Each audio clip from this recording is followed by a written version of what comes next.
Well, just a few minutes ago, John and I sat down with Congressman Eric Cantor, Republican of Virginia, and the House Republican whip. Take a look at the conversation. Mr. Cantor, welcome to Top Line. President Obama obviously chalks up a victory today. He signs the financial regulatory reform bill into law. A couple of big victories for them when you add in health care, you add in the stimulus. Now, you want to take over Congress as Republicans. How do you approach this? You've got this big infrastructure or these big new bills that are there. Do you immediately start with taking them down? How do you conceptualize that? Well, I think, first of all, we've got to understand that this bill that will be signed today is just another part of an agenda that has, frankly, been detrimental to the economy. We've not seen the kind of job growth that Americans want to see. In fact, the job growth results have not been at all what this administration has promised. And that's why you see so much anger out there across this country, because people are looking at Washington in disbelief, thinking that how can Washington be so disconnected and ignore the will of the people? And this financial services regulatory reform bill is just another step in the direction of trying to prescribe from Washington the outcomes across the economy.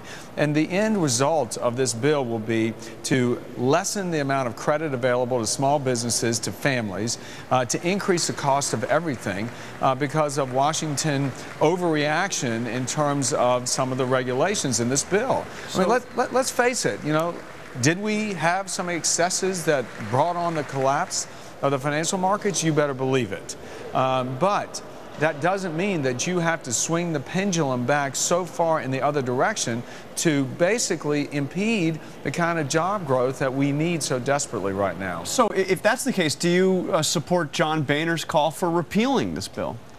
This bill right now, so much of it is going to be left up to the regulators, and how it goes into effect will be borne out in the agencies of the executive branch. And when the Republicans reclaim the majority in November, it will be incumbent upon us to insist that the regulations reflect the kind of free enterprise job growth environment that we want to see, not towards the direction that this administration continues to drive. So that does not sound like a wholesale effort to actually repeal the law. No, again, I go back to the statement to say, look, were there excesses? Yes. Were there some need for changing regulations, imposing some smart regulations? Absolutely.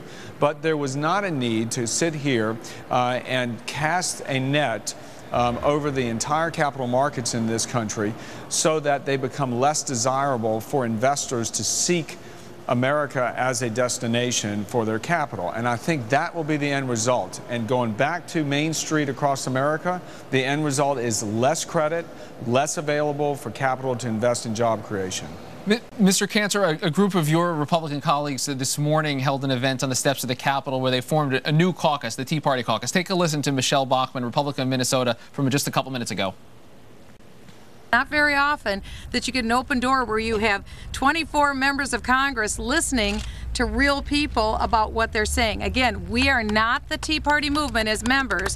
We are listening. We're receptacles and we're ears to listen to what the people have to say. So can we make it 25? Are you going to join Michelle Bachmann and her colleagues? No, I'm not. I have spoken to Michelle Bachmann, and I applaud her and encourage her because, as she just said, the formation of her caucus is to encourage the participation and the engagement of individuals around this country who are so absolutely frustrated over Congress and the White House unwillingness to listen to them. So why not join? Well, because in my case, I would say that the kind of folks that I have talked to in my state and others that are connected with the Tea Party movement, they are best at home. They're from the grassroots. The Tea Party movement, in my opinion, has been an organic movement that has borne out of the frustration aimed towards Washington about the spending and about the inability to lead. And in fact, Tea Partiers, in my opinion, are not monolithic. They depend on where they live, and their view has a common thread, and that is to cut spending and to be more fiscally accountable. So I think it's better left to the people in my district and others to continue to step up and deliver what it is they want to see without imposing Washington views on their agenda. Well, on Washington views, will there be a new contract for America coming from the Republicans this year? what we're going to see out of Republican members of Congress is a coming together around an agenda that reflects the kind of work that we've been doing here in the House over the last year and a half. As you know, the administration, although it continued to say it wanted to work across the aisle to solve problems, it really never put its money where its mouth is, so to speak.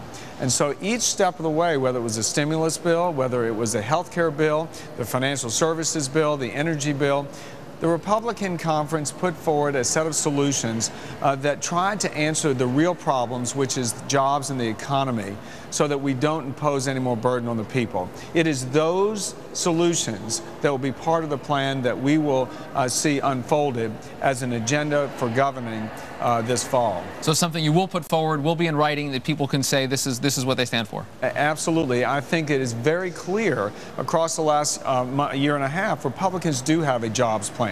Republicans do have a health care plan. These plans will once again be rolled out in September. All right, Congressman Eric Cantor, the House Republican Whip, a Republican of Virginia. We appreciate you being with us here on Top Line. Thank you, sir. Thank you.